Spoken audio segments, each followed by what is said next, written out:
আমি আমার স্বামীকে মোবাইলে একটা ভিডিও দেখাতেই সে অবাক হয়ে আমার দিকে তাকিয়ে আছে। সে বুঝতে পারছে না কি বলবে। আমি রান্নাঘর থেকে ছুরি, রশি, কেরোসিন, লাইটার, বেল্ট এনে ওর হাতে দিলাম। আমার স্বামী একবার আমার দিকে আর একবার জিনিসগুলোর দিকে তাকাচ্ছে। হঠাৎ এমন কাণ্ড করে বসল, দেখে আমি রীতিমতো ভাবরে যাই। বুঝতেই পারিনি এমনটা হবে। আমার নাম রিয়া আহমেদ। ফ্যামিলিতে মা, বাবা, বড় ভাই আর ভাবি। ভাইয়া বড় একটা কোম্পানিতে ম্যানেজার পোস্টে আছে, ভালো মাইনের বেতন পায়, তাতে আমাদের সংসার ভালোই চলে। বড় ভাইয়ের বিয়ে হয়েছে প্রায় 1 বছর। ভাবি অনেক ভালো, মা বাবার খুব সেবা করে, এমনকি আমাকে ছোট বোনের মতন ভালোবাসে। আমি কলেজে পড়ি, এবার ইন্টার ফার্স্ট ইয়ারে পড়ছি। পড়াশোনা মোটামুটি ভালো, দেখতে আমি খুব সুন্দরী সবাই বলে, কিন্তু আমি জানি না। ভালোই দিন যাচ্ছিল। একদিন আমার ক্লাসমেট আমাকে প্রপোজ করে। ওর নাম আরিয়ান রহমান, সবাই ওকে আরিয়ান বলে ডাকে। আরিয়ান আমাদের কলেজের সেরা ছাত্র, যেমন পড়াশোনায় তেমন দেখতে হ্যান্ডসাম। প্রথমে আমি ভেবেছিলাম আমার সাথে মজা করছে, কিন্তু পরে দেখি না, সত্যি আরিয়ান আমাকে ভালোবাসে। আমিও মনে মনে ওকে ভালোবাসতাম, কিন্তু বলতে পারিনি, তবে অনেকবার বোঝানোর চেষ্টা করেছি। এতদিন পর মনের মানুষ নিজেই ভালোবাসার কথা বলছে, কি করে অ্যাকসেপ্ট না করি? আমি হাঁ হয়ে তাকিয়ে আছি ওর দিকে, আর মনে মনে ভাবছি হ্যাঁ বলে দেব। এদিকে আমি কোনো কথা বলছি না দেখে আরিয়ান বলল, কি হলো, কথা বলছো না কেন? অমন করে কি দেখছো? আমি কিছু জিজ্ঞেস করেছি তোমাকে, তার জবাব দাও। দেখো, আমার ধৈর্যের পরীক্ষা নিও না।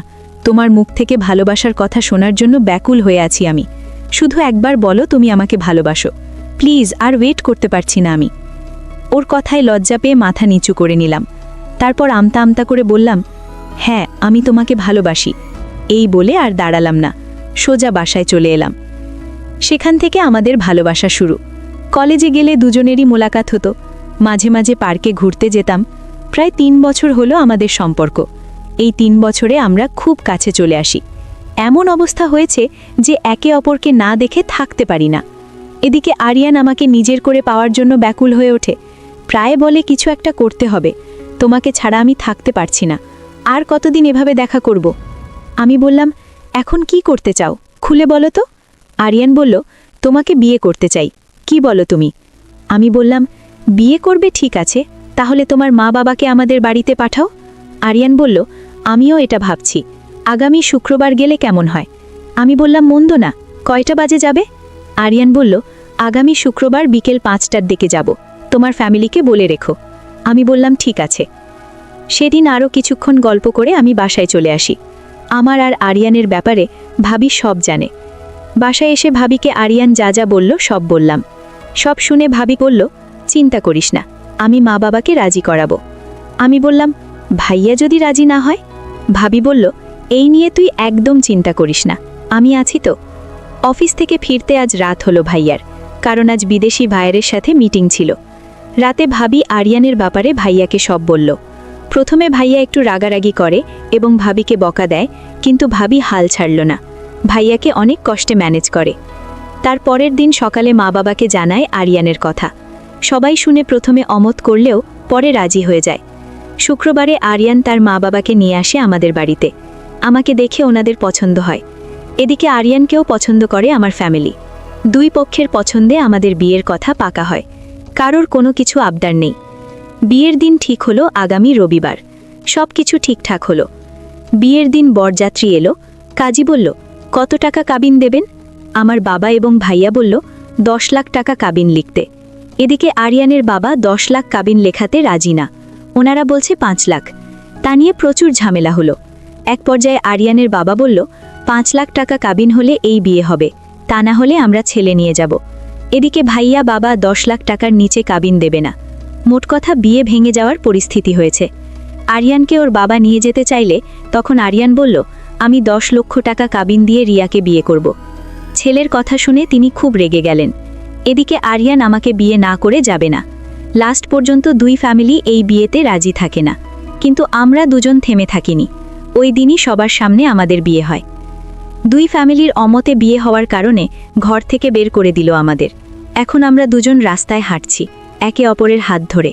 কেউ কোনো কথা বলছি না, একটু পরপর একে অপরের দিকে তাকাচ্ছি। নীরবতা ভেঙে আমি বললাম, সরি, আমার জন্য তোমাকে ঘর ছাড়তে হলো। আরিয়ান বলল, আর তুমি? তোমাকেও তো ঘর ছাড়তে হলো আমার জন্য। পারলে আমাকে ক্ষমা করো। আমি বললাম, ক্ষমা চেয়ে আমাকে ছোট করো না, যা হবার হয়ে গেছে। এখন চিন্তা হলো এত রাতে কোথায় যাব আমরা। আরিয়ান বলল, এখন আপাতত বন্ধুর বাড়িতে। তোমার কোনো আপত্তি নেই তো? আমি বললাম, তুমি যেখানে নিয়ে যাবে আমি সেখানেই যাব। আরিয়ান বলল, এত ভালোবাসো আমাকে? আমি বললাম, শুধু ভালোবাসি না, তোমাকে খুব বিশ্বাস করি। আরিয়ান বলল, কথা দিচ্ছি, তোমার বিশ্বাসের মান রাখব। এই বলে রাস্তার মাঝখানে আমাকে জড়িয়ে ধরে। রাত বেশি হওয়ার কারণে রাস্তায় কেউ ছিল না, একদম নীরব। মাঝে মাঝে দু একটা গাড়ি যাতায়াত করছে। আমি বললাম, কি করছো? ছাড়ো, রাস্তার মাঝখানে এভাবে কেউ জড়িয়ে ধরে, কেউ দেখে ফেললে কি ভাববে বলো তো? আরিয়ান বলল, কে কি ভাবলো তাতে আমার কিচ্ছু যায় আসে না, আমি আমার বউকে জড়িয়ে ধরেছি। আমি বললাম, রাত অনেক হয়েছে, এখানে থাকা ঠিক হবে না। আরিয়ান বলল, ঠিক বলেছ। এই বলে একটা ট্যাক্সিকে দাঁড় করিয়ে আমাকে নিয়ে উঠে পড়ল। প্রায় আধ ঘন্টা পর একটা বাড়ির সামনে এসে থামে। আরিয়ান ভাড়া মেটিয়ে আমাকে নিয়ে নেমে আসে। রাত তখন 1টা বাজে।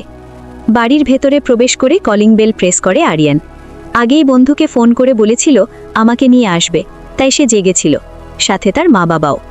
কলিং বেলের শব্দ পেয়ে এসে দরজা খুলে দিল আরিয়ানের বন্ধু সিজার। সিজারের পিছনে ওর মা বাবা দাঁড়িয়েছিল। আমাকে দেখে হাসি মুখে এগিয়ে এসে ঘরে নিয়ে গেলেন। সেদিন রাতে আমরা আলাদা থাকি, কারণ খাবার খেয়ে গল্প করতে করতে রাত 4টে বেজে গেছে। তাই পরের দিন আমাদের বাসর ঘরে দিল। আমি বসে আছি। আরিয়ানকে সিজার দরজার কাছে ছেড়ে যাওয়ার সময় বলল, বন্ধু, আজ রাতে বিড়াল মারা চাই, আজ না পারলে কিন্তু পোস্তাবি, মনে রেখিস। এই বলে চলে গেল। আরিয়ান একটু নার্ভাস ফিল করছে। রুমে প্রবেশ করে দরজা লাগিয়ে দিয়ে আমার সামনে বসে। তারপর আমার ঘুমটা সরিয়ে দিয়ে বলল, তোমাকে আজ নববধূর সাজে দারুণ লাগছে। আমি চোখ সরাতে পারছি না। আজ আমার ভালোবাসা সার্থক হলো তোমাকে পেয়ে। আমি বললাম, তাই বুঝি? আরিয়ান বলল, সত্যি বলছি, তোমাকে কাছে পেয়ে আমি নিজেকে ভুলে যাচ্ছি। আমার যে আর তর সইছে না। এই বলে আমাকে জড়িয়ে ধরে শুইয়ে দিল। আমার কপালে চুমু খেয়ে বলল, আজ আমি তোমাকে সারা রাত আদর করব। বাধা দিলেও আমি কিন্তু শুনবো না, বলে দিলাম। এই বলে আমাকে আদরের সোহাগে ভরিয়ে দিতে থাকে। ওর ছোঁয়া আমাকে পাগল করে দিচ্ছে। আমি ওকে আদর করতে থাকি। এভাবে আমরা একে অপরকে ভালোবেসে কাটিয়ে দিলাম সারা রাত। 2 সপ্তাহ সিজারদের বাসায় কাটালাম। এর মাঝে আরিয়ান চাকরি পেয়ে গেল। তারপর বাসা ভাড়া নিয়ে আমাকে নিয়ে গেল। সেই থেকে আমাদের জীবনযাত্রা শুরু। সুখেই দিন যাচ্ছে। আমাদের বিয়ে 2 বছর হয়ে গেল। আরিয়ানের প্রমোশন হলো ম্যানেজার পোস্টে। আগের থেকে ভালো বেতন পায়। কয়েক মাসের মধ্যে নতুন বাড়ি গাড়ি দুটোই হলো। কিন্তু এখনও আমাদের ফ্যামিলি মেনে নেয়নি আমাদের। শুধু এই কষ্ট ছাড়া আর কোনো কষ্ট নেই আমাদের। একদিন আরিয়ান বলল, আমাদের গাড়ি বাড়ি সব কিছুই আছে, কিন্তু তারপরও মনে হয় কি যেন নেই। আচ্ছা, তোমার মনে হয় না এমন? আমি বললাম, কই না তো, সবই তো ঠিক আছে। আরিয়ান বলল, ভালো করে ভেবে দেখো, আসল জিনিসটা নেই। আমি আরিয়ানের কথা কিছুই বুঝতে পারছি না। ও কি বুঝাতে চাইছে? আমি বললাম, কি বলতে চাও, ঝেড়ে বলো তো। আরিয়ান কথার মোড় ঘুরিয়ে বলল, পাশের বাড়ির বাচ্চাটা কতটা কিউট, তাই না? দেখলে আদর করতে মন চায়। তোমার কেমন লাগে বাচ্চাটা? আমি এবার বুঝতে পারলাম আরিয়ান কি বোঝাতে চাইছে। আমি না বোঝার ভান করে বললাম, ভালো লাগে, তাতে কি? আরিয়ান আমার সামনে বসে বলল, তুমি কি কিছুই বুঝতে পারছো না আমি কি বলতে চাইছি? দেখো, আমি বাবা হতে চাই, চলো না আমরা বাচ্চা নেই। আমি বললাম, বুঝতে পেরেছি তোমার কি চাই, কিন্তু বাচ্চা বললেই তো হয়ে যায় না, তার জন্য মেহনত আর সময় দুটোই চাই। আরিয়ান আমাকে জড়িয়ে ধরে বলে, মেহনত এখন থেকেই শুরু করি, চলো। এই বলে আমাকে আদর করতে থাকে। আমরা বাচ্চার জন্য প্রিপারেশন নিতে থাকি। ওইদিকে আরিয়ানের কাজের চাপ বেড়ে গেছে, তাই হেড অফিস থেকে একজনকে পাঠিয়েছে আরিয়ানকে হেল্প করার জন্য। যাকে পাঠিয়েছে সে একটা অল্প বয়সী মেয়ে, দেখতে অসম্ভব সুন্দরী, বলা যাবে না, ছোট ছোট কাপড় পরে, যার কারণে শরীরের অনেক অংশ বেরিয়ে আসে। এমনিই ছেলেদের মাথা ঘুরিয়ে দেওয়ার জন্য তার সৌন্দর্য ক্যাপে। আরিয়ান মেয়েটিকে দেখে কয়েক মিনিটের জন্য চেতনা হারিয়ে ফেলে। সচেতনতা ফিরে মেয়েটির কথা, হ্যালো স্যার, আমার নাম ইভা খান। আরিয়ান সচেতনতা ফিরে পেয়ে বলল, hello Mrs Eva, please sit. Eva বলল, স্যার, মিসেস না, শুধু মিস, আমার এখনও বিয়ে হয়নি। আরিয়ান বলল, ওকে মিস ইভা, বলুন কি খাবেন, চা না কফি? ইভা বলল, আমি কফি খেয়ে এসেছি, জিজ্ঞেস করার জন্য থ্যাংক ইউ। আপনি আমাকে তুমি করে বললে খুশি হব। আরিয়ান বলল, ঠিক আছে, বলে কাজ শুরু করলো। প্রতিদিন ইভা আরিয়ান একই সাথে কাজ করত। আগেই বলেছিলাম আরিয়ান দেখতে হ্যান্ডসাম, প্রথম দেখাতেই যে কোনো মেয়ের নজরে পড়ে। ঠিক তাই হলো, প্রথম দেখাতেই আরিয়ানকে পছন্দ করে ইভা। এদিকে দিন দিন আরিয়ান ইভার প্রতি দুর্বল হয়ে পড়ছে। আজকাল ইভা ফাইল দেখানোর নাম করে আরিয়ানের কাছে আসতে থাকে। নিজের ইচ্ছেতে শরীরের সাথে টাচ করিয়ে বলে, সরি স্যার, আসলে বুঝতে পারিনি। ছেলেরা এমনিতেই মেয়ের পাগল। ইভার পরশ আরিয়ানের ভালো লাগে, তাই কোনো আপত্তি করে না। আরও উৎসাহ দিয়ে বলে, তোমার যেমন কমফোর্টেবল হয় তেমনি কাজ করো, আমার কোনো আপত্তি নেই। তাতে করে ইভা আরও প্রশ্রয় পেয়ে গেল। এভাবে দেখতে দেখতে ওদের মাঝে অবৈধ সম্পর্ক গড়ে ওঠে। অফিস ছুটির পর প্রায়ই ইভার বাড়িতে যায় আরিয়ান। একে অপরের প্রতি ঘনিষ্ঠতা দিন দিন বেড়েই যাচ্ছে। ইভা জানে আরিয়ান বিবাহিত, জেনে শুনে ইভা এমন করেছে। এদিকে আমি কিছুই জানি না, এত কিছু হয়ে গেল আমার অজান্তে, কিন্তু আমি টেরই পাইনি। আরিয়ান আমাকে বুঝতে দেয়নি, আমাকে ভালোবাসার কোনো ত্রুটি রাখেনি। এভাবে চলতে থাকে। বাসায় আমি, অফিসে ইভা, আমাদের দুজনকে নিয়ে আরিয়ানের সময় ভালোই কাটছে। একদিন ইভা আরিয়ানকে বিয়ের কথা বলে। বিয়ের কথা শুনে ঘাবড়ে যায় আরিয়ান। এতদিন সে ইভার সাথে এনজয় করেছে, কিন্তু বিয়ের কথা ভাবেনি। এখন বিয়ের কথা শুনে চুপ করে আছে। ইভা বলল, কি হলো, কথা বলছো না কেন? আমরা বিয়ে কবে করব? এভাবে লুকিয়ে লুকিয়ে আরও কতদিন মেলামেশা করব? আরিয়ান কিছুক্ষণ ভেবে নিয়ে বলল, ইভা, তুমি তো জানো আমি বিবাহিতা, ঘরে আমার বউ আছে, এখন বলো কি করব? ইভা বলল, এই সিম্পল কথা নিয়ে ভাবার কি আছে? তোমার বউকে ডিভোর্স দিয়ে আমাকে বিয়ে করো। আরিয়ান বলল, না, এটা কখনো সম্ভব না, আমি রিয়াকে ডিভোর্স দিতে পারবো না। ইভা রেগে গিয়ে বলল, ঠিক আছে, আজকের পর থেকে তোমার সাথে আমার কোনো সম্পর্ক থাকবে না। তুমি যখন আমাকে বিয়ে করবে না, তাহলে মিছে মিছে সম্পর্কে জড়িয়ে থেকে লাভ কি? এই বলে ইভা চলে যাচ্ছে, কিন্তু আরিয়ান যেতে দেয়নি। পথ আগলে জড়িয়ে ধরে ইভাকে। ইভা বলল, ছাড়ো আমাকে, তুমি আমাকে ভালোবাসো না, নিজের স্বার্থের জন্য ইউজ করেছো শুধু। এই বলে ইভা কেঁদে ফেলে। আরিয়ান ইভার কান্নার কাছে মোমের মতো গলে গেল। সেই মুহূর্তে সে আমাকেও ভুলে গেছে। ইভাকে বলল, এমন করে বলো না, তোমাকে ছাড়া আমি একটি মুহূর্ত থাকতে পারবো না, তুমি যা বলবে তাই শুনবো। ইভা মনে মনে এটাই চেয়েছিল, তবে এতক্ষণে বুঝে গেছে আরিয়ান আমাকে কতটা ভালোবাসে। ওর হিংসা হলো আমার প্রতি, মনে মনে কুমতলব করেছে আমাকে কিভাবে সরানো যায়, তবে ডিভোর্স দিয়ে না, অন্য পদ্ধতিতে। আরিয়ানকে বলল, আমি তোমাকে ছেড়ে যাব না, তবে আমার কথা শুনতে হবে তোমাকে। আরিয়ান কিছু না ভেবে রাজি হয়ে গেল। কয়েকদিন পর ইভা বলল, তোমার স্ত্রীকে ডিভোর্স দিতে না পারলে পথ থেকে সরিয়ে দাও, তাহলে তোমার আমার মাঝে কোনো বাধা থাকবে না। আরিয়ান বুঝতে পারল না ইভা কি বলতে চাইছে। সে জিজ্ঞেস করল, কি বলতে চাও, খুলে বলো। ইভা বলল, দেখো, আমি চাই ওর নাম নিশান মিটে যাক, ওকে মেরে ফেলো। আরিয়ান কি বলে দাঁড়িয়ে পড়ল, তারপর বলল, কি বলছো তুমি, ওকে মেরে ফেলবো? না, এটা কোনোভাবেই সম্ভব না। ইভা আরিয়ানকে জড়িয়ে ধরে বলল, কেন জান, তুমি আমার জন্য এটা করতে পারবে না? 2 মিনিটের মধ্যে আরিয়ানকে বশ করে ফেলে। আরিয়ান এক কথায় রাজি হয়ে যায় আমাকে মারবে। দুজনে যুক্তি করল কিভাবে মারবে। যে করেই হোক আমাকে মরতেই হবে। প্রথমে বলল বিষ খাইয়ে মারবে, কিন্তু সেখানেও প্রবলেম পুলিশের। তারপর বলল ঘুমের ওষুধ খাইয়ে ফাঁসিতে ঝুলিয়ে দেবে, সেখানেও পোস্টমর্টেম করলে ধরা পড়ে যাওয়ার সম্ভাবনা আছে। তাই ভাবল নদীতে ডুবিয়ে মারবে, বলবে সাঁতার জানে না তাই মরে গেছে, তাহলে আর পুলিশের চক্কর থাকবে না। কিভাবে মারবে সেটা ঠিক করে সময়ের জন্য অপেক্ষা করে। কথাই আছে না, রাখে আল্লাহ মারে কে। প্রায় কয়েকদিন পর আরিয়ান আমাকে বলল, চল আমরা দূরে কোথাও গিয়ে ঘুরে আসি। আমি বললাম, তোমার কাজের চাপ বেশি, ছুটি পাবে? আরিয়ান বলল, সেটা নিয়ে তুমি চিন্তা করো না, আমি ম্যানেজ করে নেব। এখন বলো কোথায় যাবে? আমি বললাম, তুমি যেখানে নিয়ে যাবে। আরিয়ান বলল, সাগর পাড়ি ঘুরতে গেলে কেমন হয়? আমি বললাম, বেশ তো, মন্দ না। তাহলে কবে যাচ্ছি আমরা? আরিয়ান বলল, আগামী সপ্তাহ চলো। আমি বললাম, তবে তাই হোক। সেই অনুযায়ী আমরা ঘুরতে গেলাম রিভার সিটি ব্লু বে। আরিয়ান অনেকবার বলছে পানিতে নামতে, কিন্তু আমার ভয় হয়, কারণ আমি সাঁতার জানি না। সাগরের পানিতে অনেক বড় বড় ঢেউ, যদি তলিয়ে যাই তাহলে কি হবে? আমরা এসেছি 1 সপ্তাহের জন্য ঘুরতে, প্রায় 6 দিন হয়ে গেল। আরিয়ান আমার কোনো ক্ষতি করতে পারেনি। আজ লাস্ট দিন, কাল আমরা চলে যাব। যা করার আজই করবে আরিয়ান। বিকেলের দিকে সাগর পাড়ে ঘুরতে গেলাম। আরিয়ান পানিতে নেমে আমাকে ডাকছে, আমি যাচ্ছি না। আরিয়ান উঠে এসে জোর করে আমাকে নিয়ে যায়। আমি বাধা দেওয়া সত্ত্বেও সে শোনে না। কোমর পর্যন্ত পানিতে গিয়ে আরিয়ান আমাকে ছেড়ে যায়। তাল সামলাতে না পেরে ঢেউয়ের সাথে মিশে যায়। ঢেউয়ের স্রোতের সাথে উপরে আসছি, আরেকবার নিচে চলে যাচ্ছি। এতে করে আমার নিঃশ্বাস বন্ধ হয়ে আসছে। সাগর পাড়ে এমনিতেই অনেক মানুষ ঘুরতে আসে। আমি ডুবে যাচ্ছি দেখে 2-3 জন লোক আমাকে বাঁচাতে আসে। আরিয়ান তখনও ওভাবে দাঁড়িয়ে আছে, আমাকে বাঁচানোর চেষ্টা করছে না। যখন দেখলো কয়েকজন লোক এগিয়ে এসেছে, তখন সে চেঁচিয়ে বলল, প্লিজ আমার স্ত্রীকে বাঁচিয়ে নিন, ও সাঁতার জানে না। সেদিন আমি লোকগুলোর জন্য বেঁচে যাই, তবে আমি কিছুটা হলেও বুঝতে পেরেছি পানিতে ডুবে যাওয়ার সময় দেখেছি আরিয়ানের মুখে রহস্যজনক হাসি। তারপরও মনে মনে ভাবলাম ও আমাকে ভালোবাসে, এমনটা করতে পারে না। রাতে ঘুমিয়ে পড়লাম দুজন তাড়াতাড়ি, কারণ কালকে বাড়ি ফিরতে হবে তাই। রাত তখন 2টো হবে। আরিয়ানের ফোনে কল আসে। রিংটনের শব্দে আরিয়ান জেগে যায়। হাতে ফোন নিয়ে দেখে ইভা ফোন দিয়েছে। তারপর আমার দিকে তাকিয়ে দেখে আমি ঘুমাচ্ছি, তাই ধীরে ধীরে উঠে বারান্দায় যায়। ততক্ষণে ফোন কেটে যায়। আরিয়ান ফোন করতে যাবে, তার আগে ইভা ফোন করে।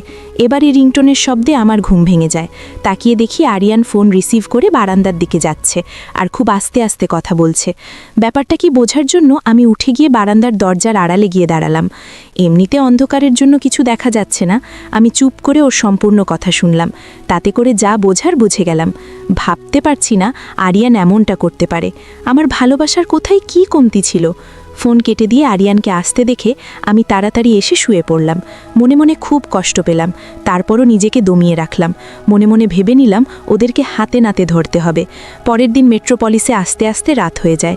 পরের দিন সকালে আরিয়ান অফিসে গেল। আমি দুপুরের দিকে ওর অফিসে গেলাম। লাঞ্চের সময় অফিস ফাঁকা থাকে, সেই সময় সবাই লাঞ্চ খেতে চলে যায়, কিন্তু আরিয়ান যায় না। দুপুরে খাবার নিজের কেবিনে বসে খায়। আমি অফিসে প্রবেশ করে দাঁড়ালাম না কোথাও, সোজা আরিয়ানের কেবিনের দিকে এগিয়ে গেলাম। কেবিনের কাছে যেতেই ভেতর থেকে মিষ্টি কণ্ঠের হাসির শব্দ শোনা যাচ্ছে। দরজাটা ভেজানো ছিল, একটু ফাঁক করে দেখলাম ভেতরে কি হচ্ছে। দেখি আরিয়ান ইভাকে জড়িয়ে ধরে চুমু খাচ্ছে। সে আনন্দে ইভায় মৃদু শব্দ করছে। নিজের চোখে বিশ্বাস করাতে পারছি না আরিয়ান এতটা নিচে নেমে গেছে। আমি মোবাইল দিয়ে ভিডিও করে নিলাম। এরই মাঝে ওদের কথোপকথন সব শুনলাম। কেউ দেখে ফেলবে ভেবে আর দাঁড়ালাম না, সোজা বাসায় চলে এলাম। রাতের জন্য ওয়েট করছি। রাত 10টার দিকে আরিয়ান বাসায় ফেরে। ফ্রেশ হয়ে খাবার খেয়ে খাটে বসে মোবাইল দেখছে। আমি বললাম, তোমাকে একটা জিনিস দেখাবো, দেখবে? আরিয়ান বলল, কি? আমি মোবাইলে রেকর্ড করা ভিডিওটা অন করে ওর হাতে দিয়ে রান্নাঘরে চলে যাই। রান্নাঘর থেকে ছুরি, রশি, কেরোসিন, লাইটার, বেল্ট নিয়ে এসে ওর হাতে দিলাম। মোবাইলের ভিডিও দেখে আরিয়ানের মুখ দিয়ে কোনো কথা বের হচ্ছে না। ওর পরিকল্পনা ফাঁস হয়ে গেছে, কি করবে ভেবে পাচ্ছে না। আমি বললাম, আমাকে মারতে চাও বললেই পারতে, এত ষড়যন্ত্রের প্রয়োজন ছিল না। তোমার সামনে সব অস্ত্র এনে দিয়েছি, যেভাবে মেরে আমাকে খুশি হবে সেভাবে মারো, আমি বাধা দেব না। এই নাও, সুইসাইড লেটার লিখে দিয়েছি, তোমাকে পুলিশে নিয়ে যাবে না সেভাবেই লিখেছি। তোমার জন্য নিজের ফ্যামিলির মুখে চুন কালি দিয়ে তোমার হাত ধরে বেরিয়ে এসেছি, শুধু তোমার ভরসায়। এখন তুমিও আমার ভরসা ভেঙে দিয়েছ। আমার যাবার কোনো জায়গা নেই, মেরে ফেলো আমাকে প্লিজ, তোমাকে অনুরোধ করছি, মেরে ফেলো আমাকে। চাই না আমি বাঁচতে। কার ভরসায় বাঁচব? যাকে এত ভালোবাসলাম সে আমাকে ঠকিয়েছে। ভেবেছিলাম কক্সবাজার থেকে আসার পর তোমাকে সারপ্রাইজ দেব, কিন্তু তার আগেই তুমি আমাকে সারপ্রাইজ দিয়ে দিলে। তোমার সারপ্রাইজ বেঁচে থাকার আশাটুকু পর্যন্ত ছিনিয়ে নিয়েছি। সারপ্রাইজের কথা শুনে আরিয়ান বলল, কিসের সারপ্রাইজ? আমি বললাম, আমি প্রেগনেন্ট। এই খবরটি তোমাকে দিতে চেয়েছিলাম। এখন মনে হচ্ছে দুনিয়াতে বাচ্চাটা না আসাই ভালো হবে। আমি থাকবো না তো বাচ্চা কোত্থেকে আসবে? আমার সাথে সাথে ছোট্ট প্রাণটিও শেষ হয়ে যাবে। তারপর আমি ইচ্ছে মতো কান্না করলাম। আরিয়ান অবাক অবাক হয়ে আমার দিকে তাকিয়ে আছে। জানি না ওর মনে কী চলছে, তবে চোখ দিয়ে জল গড়িয়ে পড়ছে।